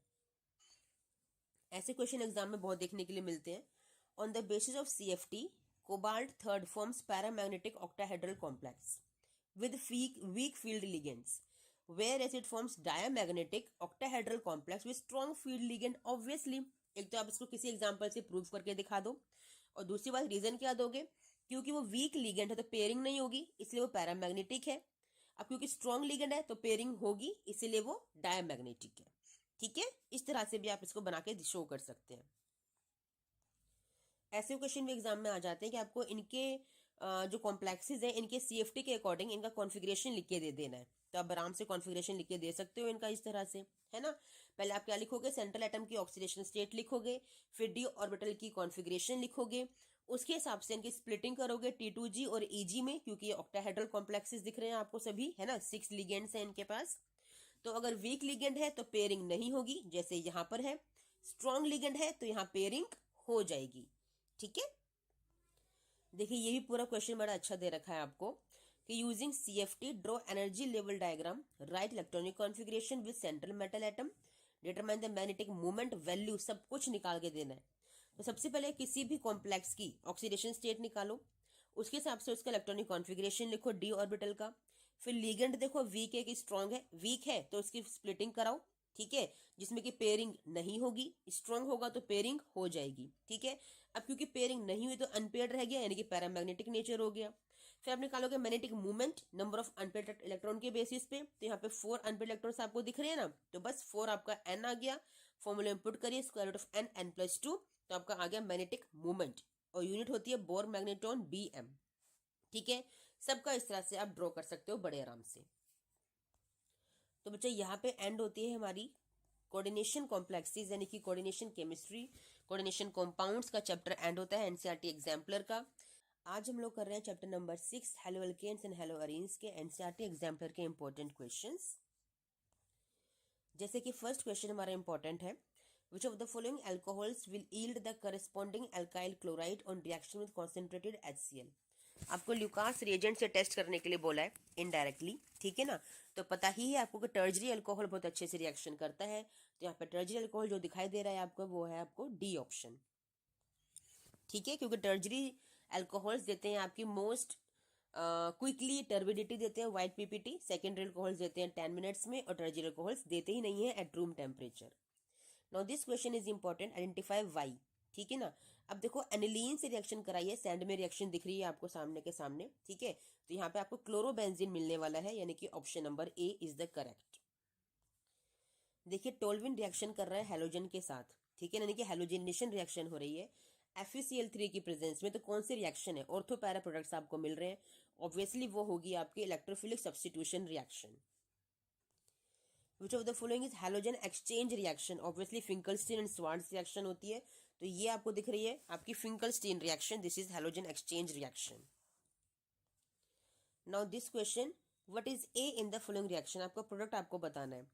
तो बच्चा देखो यहाँ पे जो पाई बॉन्ड है वो ब्रेक होगा। ठीक है, HCl मीन्स आपको मार्कोनिकॉफ रिएक्शन दे रखी है, तो हाइड्रोजन जाएगा आपका मोर सब्स्टिट्यूटेड कार्बन के पास, और क्लोराइड जाएगा आपका least substituted double bonded carbon के पास। तो option number C is the correct. Now this question is important कि अराइल क्लोराइड और अराइल ब्रोमाइड को ना आराम से बना सकते हो आप इलेक्ट्रोफिलिक सब्स्टिट्यूशन रिएक्शन से। ठीक है ना, यानी कि क्लोरोबेंजीन और ब्रोमोबेंजीन को बड़े आराम से बना सकते हो। ठीक है, लेकिन अगर आपको आयोडोबेंजीन बनाना है तो उसके लिए ऑक्सीडाइजिंग एजेंट की जरूरत होती है। ऐसा क्यों बेटा? क्योंकि जब आयोडोबेंजीन बनाते हैं ना तो आपका बनता है हाइड्रोजन आयोडाइड, और ये रिवर्सिबल रिएक्शन करवाता है, यानी कि वापस से ये बनेगा फिर ये बनेगा, ये प्रोसेस चलता रहता है। तो इसको प्रिवेंट करने के लिए ऑक्सीडाइजिंग एजेंट को ऐड किया जाता है, जैसे कि आपका HiO3 या फिर HNO3, इनको ऐड किया जाता है। तो इनकी प्रेजेंस में रिएक्शन आपकी फॉरवर्ड रिएक्शन होती है, रिवर्स रिएक्शन नहीं हो पाती है। Okay, this question is very important कि ऑर्थो पैरा में से सबसे ज्यादा हाई मेल्टिंग पॉइंट किसका होगा और क्यों? ऑब्वियसली पैरा का होगा ड्यू टू सिमेट्री। ठीक है, and due to intermolecular hydrogen bonding. Very important question, haloarenes are less reactive than haloalkanes and haloalkenes, why? ठीक है, रेजोनेंस की वजह से क्या होता है, जो कार्बन हेलोजन का बॉन्ड होता है ना हेलो अरीन्स में और हेलो एल्कीन्स में, ठीक है, उनके पास कुछ डबल बॉन्ड कैरेक्टर आ जाता है। ठीक है, अब ये जो पार्शियल डबल बॉन्ड कैरेक्टर होता है ना बेटा, ये बॉन्ड को स्ट्रेथन करता है, बॉन्ड को स्ट्रॉन्ग बनाता है, जिसकी वजह से हेलो अरीन्स और हेलो एल्कीन्स आपके लेस रिएक्टिव हो जाते हैं हेलो एल्केन्स के रिस्पेक्ट में, यानी कि वो ज्यादा रिएक्शन नहीं कर पाते हैं। कौन? हेलो अरीन्स और हेलो अल्कीन्स। ठीक है, किस वजह से? इस पार्शियल डबल बॉन्ड कैरेक्टर की वजह से। ठीक है, now this question is very important, why is the solubility of haloalkanes in water is very low? बेटा इस एल्केन की वजह से, क्योंकि ये ना इलेक्ट्रॉन डोनर होता है, इलेक्ट्रॉन को डोनेट करता है। सेकेंड रीजन हाइड्रोफोबिक नेचर का होता है, that's why. This question is very important. Why is it necessary to avoid even traces of moisture during the use of Grignard reagent? बेटा क्योंकि ये ना हेलो एल्केन का फॉर्मेशन करता है एटमॉस्फेयर में प्रेजेंट मॉइस्चर से, that's why to avoid the this formation है ना, we use Grignard reagent in anhydrous conditions. This question is very important. Write a test to detect the presence of double bond in a molecule. एक होता है आपका bromine water test. ठीक है, कैसे करते हो? ब्रोमीन या फिर कार्बन टेट्राक्लोराइड आपके पास अगर है तो उसे आपका जो कंपाउंड आपको गिवन है अनसैचुरेटेड, उसमें ऐड कीजिए। आपको ऑरेंज कलर का जो ब्रोमीन होता है ना वो डिसअपेयर हो जाएगा, यानी कि ब्रोमीन का जो ऑरेंज कलर होता है वो डिसअपेयर हो जाता है। और कलरलेस हो जाता है तो आपको पता चल जाएगा कि क्या है उसके अंदर, कंपाउंड में डबल बॉन्ड है, यानी कि वो अनसैचुरेटेड है अगर कलर चेंज हो रहा है तो, ठीक है ना, अगर कलरलेस हो रहा है तो। सेकेंड है बेयर्स रिएजेंट टेस्ट। ये एल्किलाइन सोल्यूशन केमेनोफोर का होता है जो ऐड किया जाता है आपके अनसैचुरेटेड यानी कि डबल बॉन्ड वाले कंपाउंड के अंदर। तो जो इसका पिंक कलर होता है ना बेयर्स रिएजेंट का, वो डिसअपियर हो जाता है। अगर वो डिसअपियर हो गया है मीन्स कलरलेस हो गया है तो इट मीन्स वहां पे आपका डबल बॉन्ड प्रेजेंट है। तो कौन कौन से टेस्ट हो गए, एक हो गया आपका ब्रोमीन वाटर टेस्ट और एक हो गया आपका बेयर्स रिएजेंट टेस्ट। अब देखिए this question is very important, why are aryl halides are less reactive towards nucleophilic substitution reactions than alkyl halides. बेटा क्यों होता है, जब भी आपका एरोमेटिक हैलाइड रिएक्शन करता है ना तो क्या होता है उसमें ना पार्शियल डबल बॉन्ड कैरेक्टर बन जाता है, ठीक है ना। और ये पार्शियल डबल बॉन्ड कैरेक्टर क्या करता है, बॉन्ड को स्ट्रेथन करता है, बॉन्ड को स्ट्रॉन्ग करता है, जिसकी वजह से अपकमिंग जो इनकमिंग न्यूक्लियोफाइल है उसके लिए इजी नहीं होता बॉन्ड को ब्रेक करना। फिर हम इसे इनहेंस कैसे करते हैं, इसको रिएक्ट कराने के लिए हम हाई टेम्परेचर और हाई प्रेशर देते हैं, हमें इंड्यूस कराते हैं इसके अंदर न्यूक्लियोफिलिक सब्स्टिट्यूशन रिएक्शन को, ठीक है ना। Extreme high temperature extreme high pressure आप देते हो तब जाके ये रिएक्शन होती है, ठीक है बच्चा। तो ये थे सारे important questions from NCERT exemplar of chapter number 6 that is haloalkanes and haloarenes, ठीक है, क्लास 12th केमिस्ट्री का। ओके, इनको आप कर लीजिए इस चैप्टर के लिए, इस टॉपिक के लिए आपके एनसीईआरटी एग्जाम्पलर में से आपके लिए इनफ होगा, ठीक है। चलिए बेटा आज हम लोग कर रहे हैं chapter alcohols phenols and ethers के एनसीईआरटी एग्जाम्पलर के क्वेश्चंस जो कि इंपॉर्टेंट है आपके बोर्ड एग्जाम के लिए। जैसे कि first question is important, monochlorogenation of toluene in sunlight followed by hydrolysis with aqueous NaOH yields। आपको रिएक्शन लिखनी होती है, टोल्विन है आपका, इसका मोनोक्लोरिनेशन मीन्स क्लोरिनेशन करवाएंगे सनलाइट की प्रेजेंस में। तो क्या होगा आपको पता है, जब मोनोक्लोरिनेशन करते हैं सनलाइट की प्रेजेंस में तो एक हाइड्रोजन जाता है, एक क्लोरीन ऐड होता है, तो ये आपका बन गया CH2Cl बेंजाइल क्लोराइड, ठीक है। फिर वो बोल रहा है कि आपको हाइड्रोलिसिस करना है एक्वस NaOH की प्रेजेंस में, तो ऑब्वियसली जब NaOH है तो NaOH का बॉन्ड ब्रेक होगा और NaCl निकल जाएगा और यहाँ लग जाएगा OH, तो सिंपल है आपका बेंजाइल अल्कोहल का फॉर्मेशन हो गया। Option number D is the correct. What is the correct order of reactivity of alcohols in the following reaction. आपको पता है ये ल्यूकास रिएजेंट है, तो tertiary secondary and primary this is the order, यानी कि tertiary is the more reactive, it means option number C is the correct. Then आपसे पूछा है कि आपको ये दे रखा है ethanol can be converted into ethanal, यानी कि एल्डिहाइड में कन्वर्ट करना है तो कैसे करोगे आप, PCC सिंपल है, पिरिडीनियम क्लोरोक्रोमेट का यूज करके directly you can convert. Then the process of converting alkyl halides into alcohols, ठीक है, अल्काइल हैलाइड है आपको उसे अल्कोहल में कन्वर्ट करना है, तो ऑब्वियसली पता है जब हैलोजन जाएगा तो OH आएगा, यानी कि सब्स्टिट्यूशन रिएक्शन है, तो सब्स्टिट्यूशन के बिना आप ये कन्वर्जन नहीं कर सकते। This question is very important, which of the following species can act as a strongest base. तो स्ट्रॉन्गेस्ट बेस के लिए आप कैसे किस क्राइटेरिया को फॉलो करोगे बेटा, जो वीकेस्ट एसिड होते हैं ना वो ही स्ट्रॉन्गेस्ट कॉन्जुगेट बेस का फॉर्मेशन करते हैं। आई एम रिपीटिंग, जो वीक एसिड्स होते हैं वही स्ट्रॉन्ग कॉन्जुगेट बेस का फॉर्मेशन करते हैं, ठीक है। अब देखो जो ROH एक एसिड है तो आपका RO नेगेटिव यानी कि H+ को रिमूव करके आपका कॉन्जुगेट बेस का फॉर्मेशन करेगा, ठीक है ना। अब जो ये वाटर है वो एक एसिड है, ठीक है ना, H+ को रिमूव करके OH नेगेटिव यानी कि कॉन्जुगेट बेस का फॉर्मेशन करेगा, ठीक है। जो इथेनॉल है वो अपने H+ को रिमूव करके आपका फिनॉक्साइड, अच्छा फिनॉल है ये, तो फिनॉक्साइड का फॉर्मेशन करेगा, ठीक है, तो कॉन्जुगेट बेस का फॉर्मेशन करेगा। और जो ये ग्रुप आपको दिख रहा है दैट इज इट इज मेटानाइट्रोफिनॉल, ठीक है ना। मेटानाइट्रोफिनॉल जब आपका H+ यहाँ से डोनेट करेगा तो आपका ये एक फिनॉक्साइड आयन का फॉर्मेशन किया जो कि कॉन्जुगेट बेस है। अब देखो इन चारों में से कौन सा है जो वीक एसिड है, तो बेटा वो है आपका simple alcohol, it is the weak acid, ठीक है। तो यही आपका स्ट्रॉन्ग कॉन्जुगेट बेस का फॉर्मेशन करेगा, that's why option number B is the correct one, क्योंकि इसमें काफी दिमाग आप लगाओगे, बहुत लॉजिक आप लगाओगे, कॉन्सेप्ट बेस्ड क्वेश्चन है, तो इसलिए ये क्वेश्चन इंपॉर्टेंट हो जाता है। ऐसे क्वेश्चन एग्जाम में बहुत आते हैं कि phenol is less acidic then.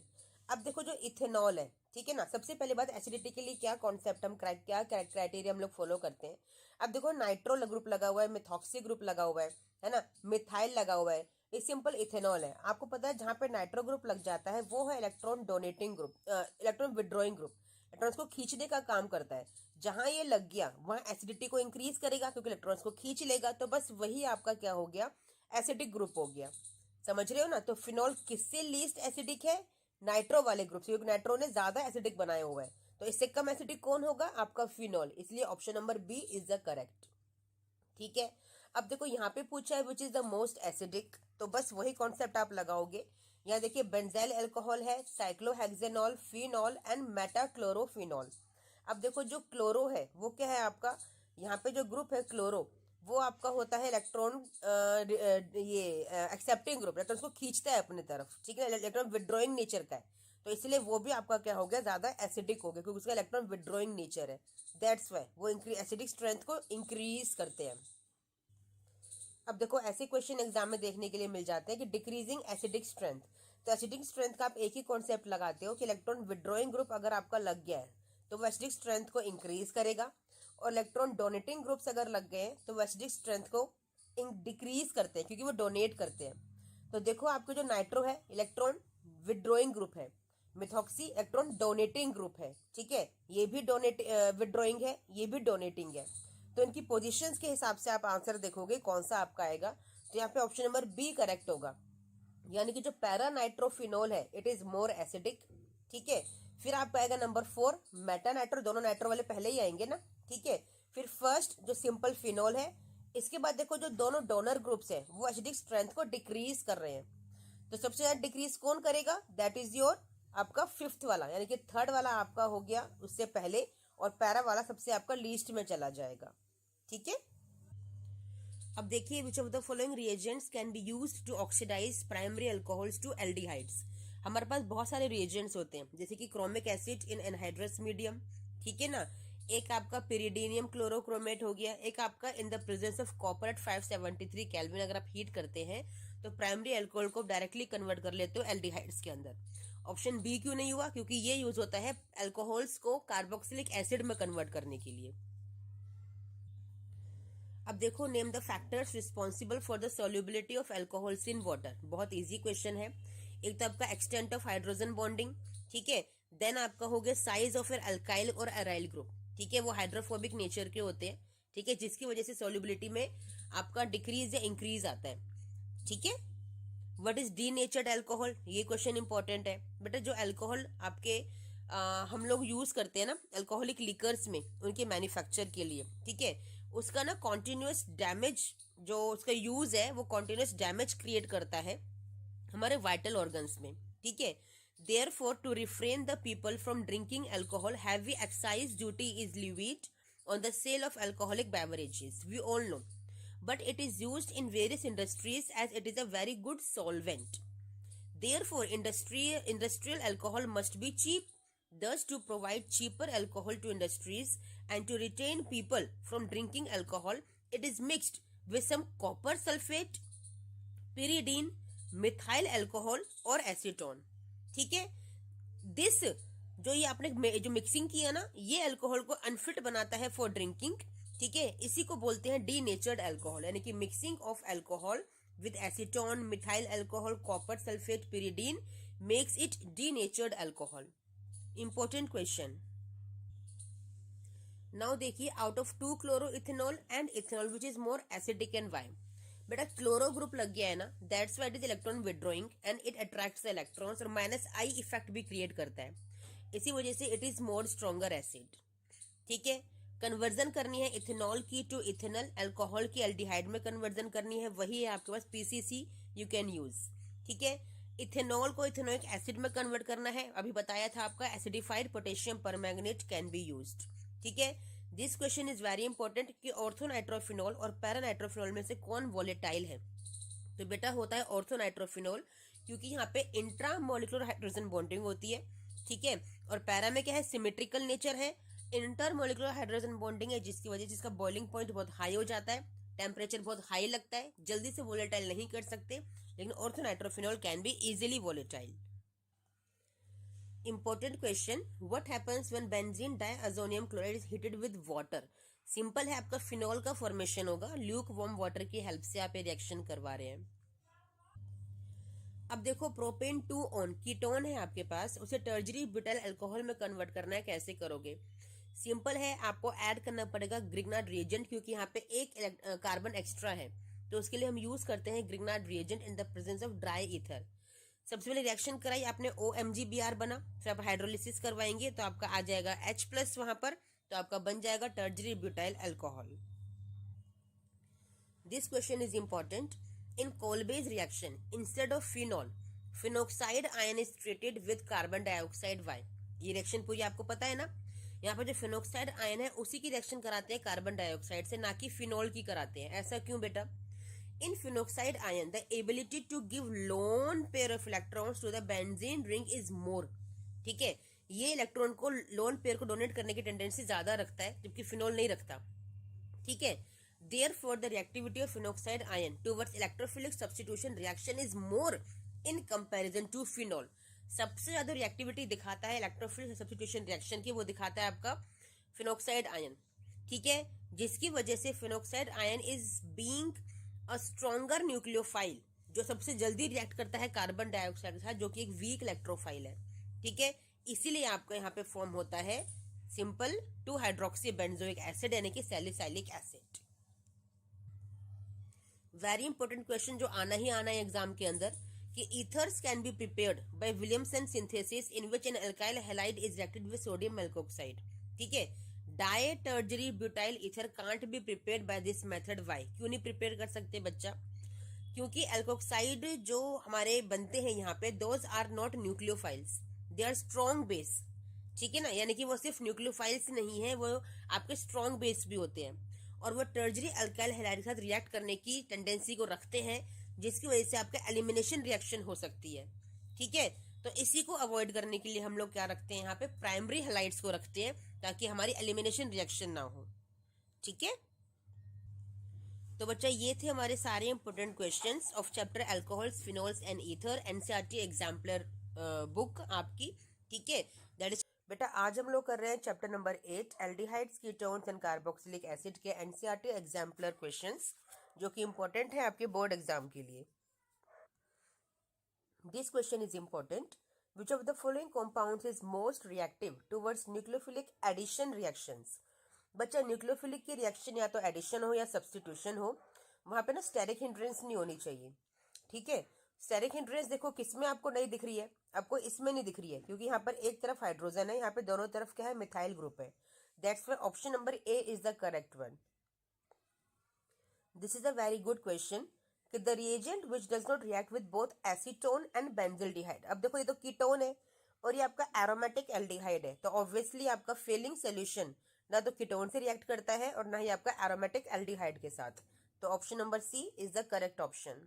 ठीक है, अब देखो Cannizzaro reaction is not given by, आपको पता है इसके लिए अल्फा हाइड्रोजन नहीं होना चाहिए, तो जिसके पास होगा वो रिएक्शन नहीं करेगा, तो ऑब्वियसली आपका ऑप्शन नंबर डी, जिसके पास अल्फा हाइड्रोजन दिख रहा है आपको, ये रहा, तो दिस विल नॉट रिएक्ट। ये देखिए आपको एल्डिहाइड दे दिया जिसके पास अल्फा हाइड्रोजन नहीं है, और एक्वस KOH है वो भी कॉन्सेंट्रेटेड, साफ साफ दिख रहा है कैनिजारो रिएक्शन है, तो आपका ऑप्शन नंबर बी करेक्ट रहेगा। ठीक है, एक आपका बनेगा पोटेशियम फॉर्मेट, है ना, पोटेशियम बेंजोइड बन रहा है, और एक आपका बनेगा यहाँ पे alcohol. This question is very important. Write a test to differentiate between pentan 2 one and pentan 3 one. ठीक है बेटा, iodoform test is the very best test to test this one. क्यों? क्योंकि बेटा आइडोफोम टेस्ट के लिए आपके पास है मिथाइल कीटोन होना चाहिए, COCH3 ग्रुप। ठीक है, अब देखो पेंटेन 2 ऑन तो ये है, यहाँ पे COCH3 ग्रुप है, लेकिन पेंटेन 3 ऑन देखो यहाँ पे COCH3 ग्रुप है ही नहीं, CO तो है, CH3 है ही नहीं उसके साथ, तो इसलिए ये आपका येलो PPT नहीं देगा आइडोफोम टेस्ट के लिए। ठीक है ना, जबकि ये देगा, तो this will react. Now this question very important, आपको एसिडिक स्ट्रेंथ के अकॉर्डिंग इन्हें अरेंज करना है। तो बच्चा देखो आपको यहाँ पे फ्लोरीन दिख रहा है, ये इलेक्ट्रोनेगेटिव एलिमेंट है, इलेक्ट्रॉन्स को खींचेगा तो एसिडिक स्ट्रेंथ को इंक्रीज करेगा, तो सबसे ज्यादा तो यही हो गया। इसके बाद हो गया क्लोरीन, ठीक है, उससे कम कौन सा हो गया आपका फिनाइल ग्रुप, उससे कम हो गया आपका मिथाइल, ठीक है, और सबसे कम हो गया आपका फिनॉल, यानी कि कार्बोक्सिलिक एसिड सबसे कम, और उससे कम हो गया आपका फिनॉल। ठीक है ना, रीजन क्या दोगे आप कि जितना इलेक्ट्रॉन विड्रॉइंग नेचर का ग्रुप लगा होगा उतनी ज्यादा एसिडिक स्ट्रेंथ होगी। ठीक है, और अगर डायरेक्ट अटैचमेंट है फिनाइल ग्रुप की तो वो क्या करता है, एसिडिटी को इंक्रीज करता है रेजोनेंस की वजह से एंड sp2 हाइब्रिडाइजेशन की वजह से, ठीक है ना। क्योंकि क्या होता है, जो फिनाइल ग्रुप होता है वहाँ रेजोनेंस जब स्टार्ट हो जाता है ना, तो इलेक्ट्रॉन्स जो होते हैं अवेलेबल नहीं हो पाते हैं, जिसकी वजह से एसिडिटी इंक्रीज करती है, ठीक है। और जो अल्कोहल्स होते हैं आपके वीक एसिडिक होते हैं देन कार्बोक्सिलिक एसिड्स, ठीक है, सबसे कम वीक एसिडिक होते हैं ये आपके अल्कोहल्स। तो इन सारे रीजंस को ध्यान में रखते हुए आप इसको बड़े आराम से अरेंज कर सकते हैं।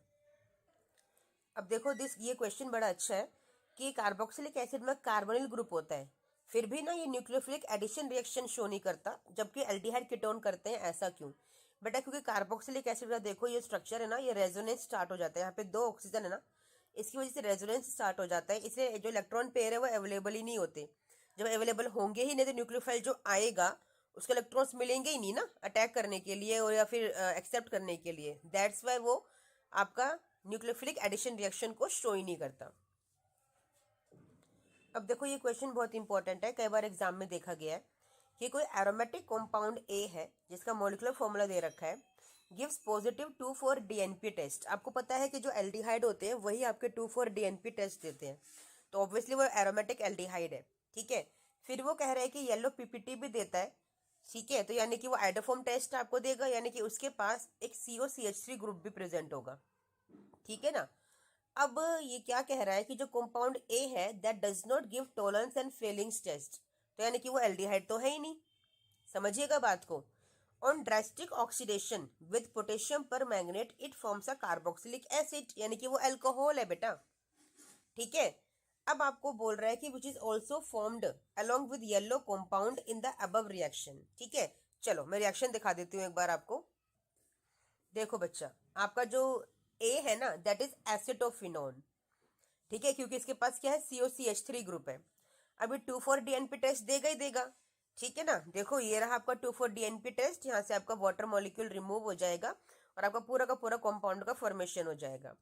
फिर वो कह रहा है आइडोफॉर्म टेस्ट दे रहा है, ऑब्वियसली क्योंकि इसके पास COCH3 ग्रुप है तो आइडोफॉर्म टेस्ट वो देगा ही देगा, ठीक है। फिर बोल रहा है कि ऑक्सीडेशन जब होगा KMnO4 से तो वो कार्बोक्सिलिक एसिड देगा, ऑब्वियसली देगा, क्योंकि जो आपका ये ग्रुप है CH3 ये OH में कन्वर्ट हो जाएगा, समझ में आ गया।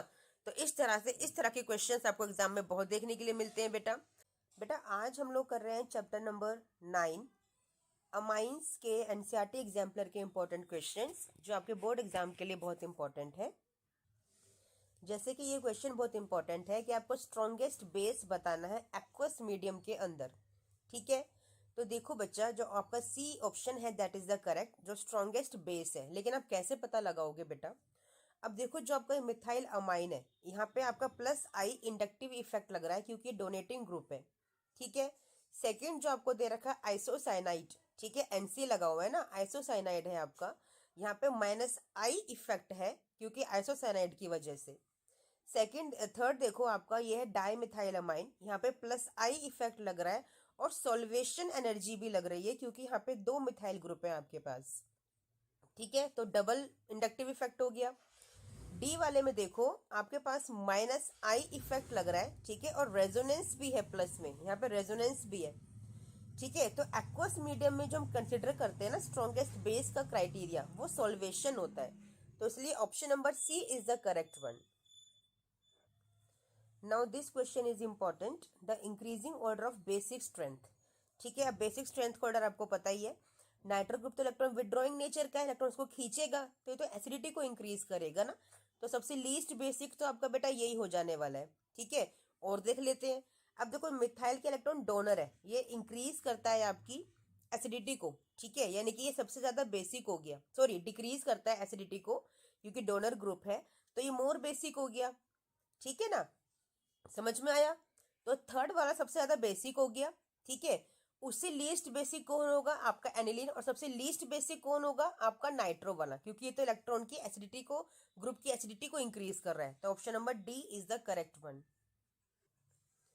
Now this question, the best method for preparing primary amines from alkyl halides without changing the number of carbon atoms, ठीक है, तो उसका आपका होता है गैब्रियल थैलेमाइड सिंथेसिस, जिसमें नंबर ऑफ कार्बन चेन में कोई चेंज नहीं आता, लेकिन हॉफमैन में आता है क्योंकि जो CO ग्रुप है वो आपका गायब हो जाता है, वो रिमूव हो जाता है, तो कार्बन चेन में आपका आएगा, चेंज आता है। ऐसे आपका सैंड में रिएक्शन में भी होता है, ठीक है ना, और आपका रिएक्शन विद अमोनिया में भी। तो आपका option number B is the correct one.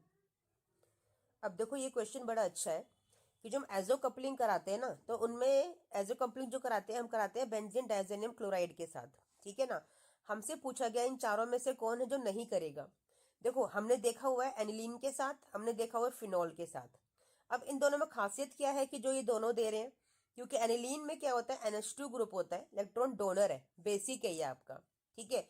Phenol में क्या है, OH ग्रुप है, ठीक है, वो भी आपका इलेक्ट्रॉन को डोनेट करने की टेंडेंसी को रखता है, ठीक है ना।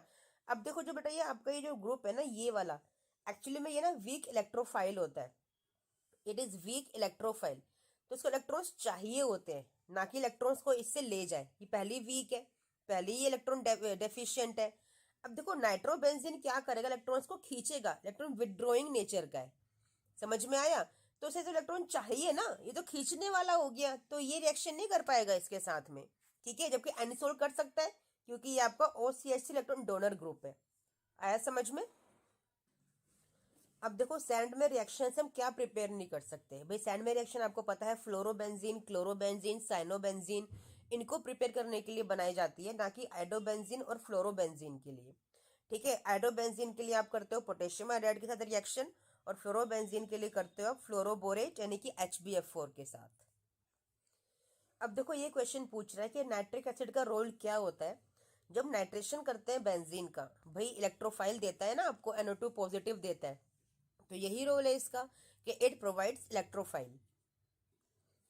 Now the important question, what is Hinsberg reagent. ये बेंजीन सल्फोनिल क्लोराइड होता है, that is known as Hinsberg reagent, ठीक है। ये प्राइमरी, सेकेंडरी और टर्जरी अमीन्स को डिस्टिंग्विश करने के लिए यूज होता है, ठीक है ना। आपको पता है प्राइमरी अमीन में क्या होता है, आपके दो हाइड्रोजन होते हैं, तो एक हाइड्रोजन निकल जाता है इस क्लोरीन के साथ -HCl, और जो एक हाइड्रोजन बचता है दैट इज एसिडिक हाइड्रोजन, जिसकी वजह से वो सोल्यूबल इन एल्केलाई होता है। सेकेंडरी हाइड्रोजन, सेकेंडरी अमीन में एक हाइड्रोजन होता है खाली, तो वो निकल जाता है HCl बन के, तो कोई हाइड्रोजन नहीं रहता, तो यहाँ पे कोई एसिडिक हाइड्रोजन प्रेजेंट नहीं होता, जिसकी वजह से ये इनसोल्यूबल इन एल्केलाई होता है, ठीक है। तो डिस्टिंग्विश हो गया प्राइमरी सेकेंडरी के बीच में। अब ट्रेजरी में तो कोई हाइड्रोजन है ही नहीं, तो वो तो Cl को रिमूव ही नहीं कर पाएगा ना, तो इसलिए ये रिएक्शन होती ही नहीं है। तो इस तरह से हिंसबर्ग रिएजेंट को हम यूज करते हैं to distinguish in between primary, secondary and tertiary amines. Now this question is important कि बेंजीन डाइजेनियम क्लोराइड को हम स्टोर क्यों नहीं रख सकते। इसको हम जब यूज करना होता है तभी इमीडिएटली प्रिपेयर करते हैं, बट एक्चुअली ये हाईली अनस्टेबल होता है, ठीक है ना। ये बहुत ही शॉर्ट टाइम के लिए स्टेबल रह पाता है, इसलिए इसे जैसे ही बनाते हैं तुरंत ही इसे यूज करना पड़ता है, क्योंकि लो टेम्परेचर पर ही ये स्टेबल हो पाता है। इसलिए इसकी इनस्टेबिलिटी की प्रॉपर्टी की वजह से इसको इमीडिएटली ही यूज करना पड़ता है आफ्टर प्रिपरेशन।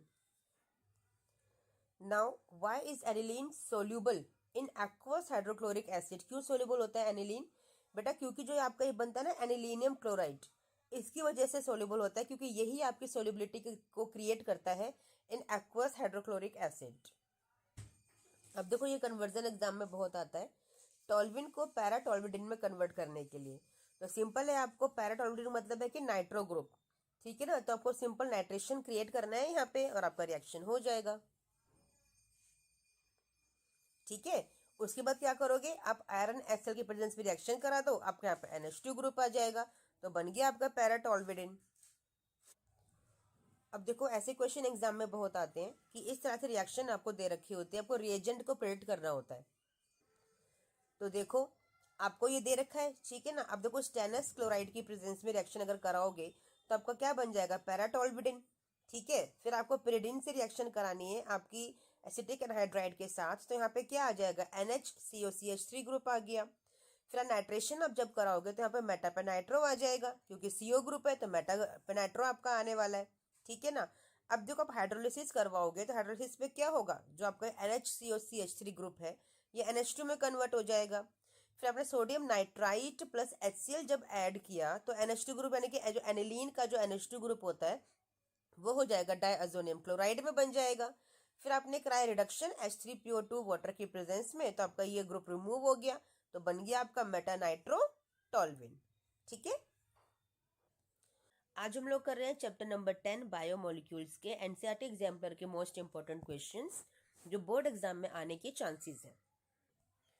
जैसे कि ये क्वेश्चन आपका इंपॉर्टेंट है कि which of the following polymer is stored in liver of animals, तो इसका आंसर होता है D, that is glycogen. Sucrose cane sugar is a डायसैकेराइड।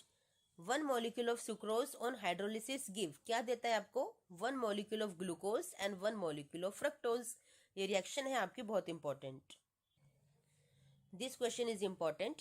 Proteins are found to have two different types of secondary structures, alpha helix and beta pleated sheets. ठीक है, alpha helix का जो structure होता है प्रोटीन का, वो किसकी वजह से स्टेबलाइज होता है? You know very well, hydrogen bond की वजह से वो स्टेबलाइज होता है। एक ये क्वेश्चन एग्जाम में देखने के लिए मिल सकता है कि इनमें से कौन जो डीएनए में प्रेजेंट नहीं होता, तो वह यूरासिल जो डीएनए में प्रेजेंट नहीं होता, क्योंकि यूरासिल डीएनए की जो कॉन्फ़िगरेशन है वो ये होती है adenine, thymine, guanine and cytosine. This question is very important. How do you explain the presence of all 6 carbon atoms in glucose in a straight chain?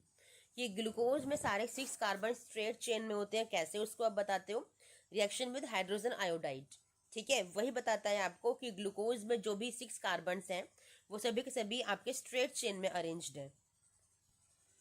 This question is important. Name the linkage connecting monosaccharide units in polysaccharides. पता है glycosidic linkage होती है जो दोनों को connect करके रखती है आपस में।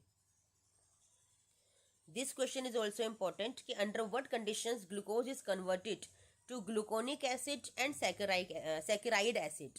ठीक है, जब ब्रोमीन वाटर से आप रिएक्शन कराओगे ना, तो आपको पता चलेगा कि वहां पे ग्लूकोनिक एसिड का फॉर्मेशन हुआ है। ठीक है, अगर आप नाइट्रिक एसिड से रिएक्शन कराओगे तो आपको पता चलेगा कि क्या बनेगा, आपका saccharic acid. Very important question कि which sugar is called invert sugar and why is it called so? बेटा सुक्रोज को बोलते हैं इन्वर्ट शुगर क्योंकि ये डेक्स्ट्रो रोटेटरी होता है, और हाइड्रोलिसिस करने पे आपको डेक्स्ट्रो रोटेटरी ग्लूकोज और लिवर रोटेटरी फ्रुक्टोज देता है, जिसकी वजह से ये मिक्सचर क्या बन जाता है? लिवर रोटेटरी बन जाता है। ठीक है, और जो ये शुगर है ना, हाइड्रोलिसिस की वजह से चेंज करती है साइन ऑफ रोटेशन। ठीक है, डेक्स्ट्रो से लिवो, इसीलिए इसको इन्वर्ट शुगर बोलते हैं। मीन्स उल्टा करना, डेक्स्ट्रो से लिवो कर दिया, इसीलिए इसको इन्वर्ट शुगर बोला जाता है। Very important question. Very important question. During curdling of milk what happens to sugar present in it? क्या होता है शुगर के साथ जो मिल्क में प्रेजेंट होती है?